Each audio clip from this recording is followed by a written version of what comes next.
ભારત અને ચીન વચ્ચે આવેલી અરુણાચલ પ્રદેશની સરહદને લઈને બંને દેશો વચ્ચે ચાલતા વિવાદમાં એક નવો ફણગો ફૂટ્યો છે.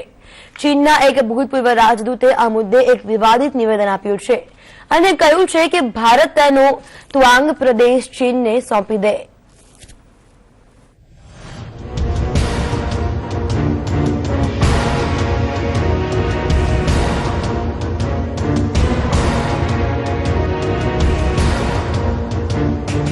ભારત અને ચીન વચ્ચે વર્ષોથી સરહદને લઈને વિવાદ ચાલ્યો આવે છે.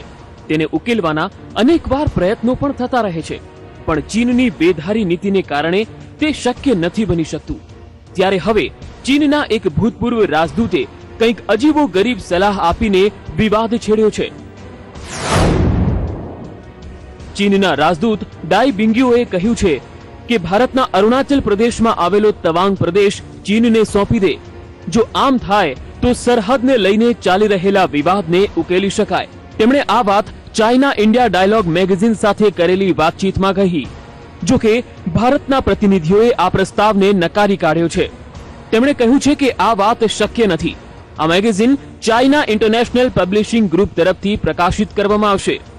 ડાઈ બિંગ્યુએને રાજદૂતોના સમૂહમાં એક ખૂબ જ સન્માનિત વ્યક્તિ ગણવામાં આવે છે.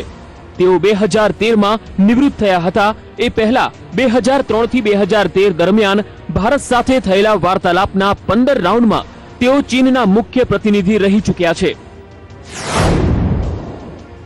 તેમણે એવું પણ કહ્યું છે કે જો ભારત ચીનની પૂર્વ સરહદે રહેલી મુશ્કેલીઓનો અંત લાવવામાં મદદ કરશે તો ચીન પણ ભારતના બીજા પ્રશ્નોમાં તેને મદદ કરશે.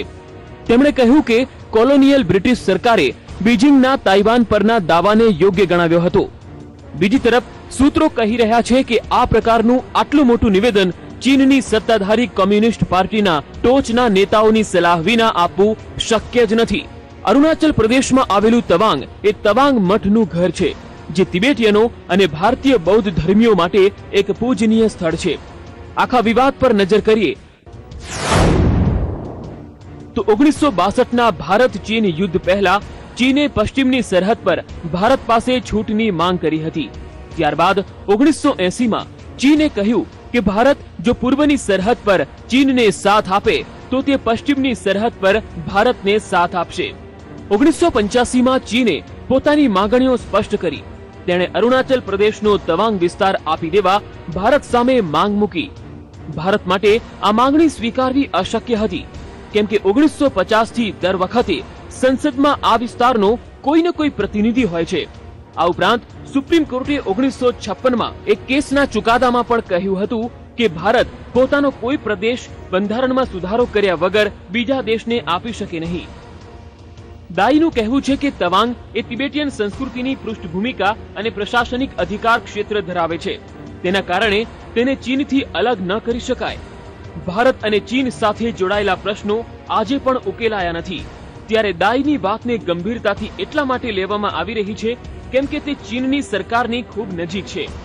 દાઈનું નિવેદન એવા સમયે આવ્યું છે જ્યારે માર્ચમાં તિબેટીયન ધર્મગુરુ દલાઈ લામા અરુણાચલ પ્રદેશના પ્રવાસે જવાના છે. બ્યુરો રિપોર્ટ, સંદેશ ન્યૂઝ.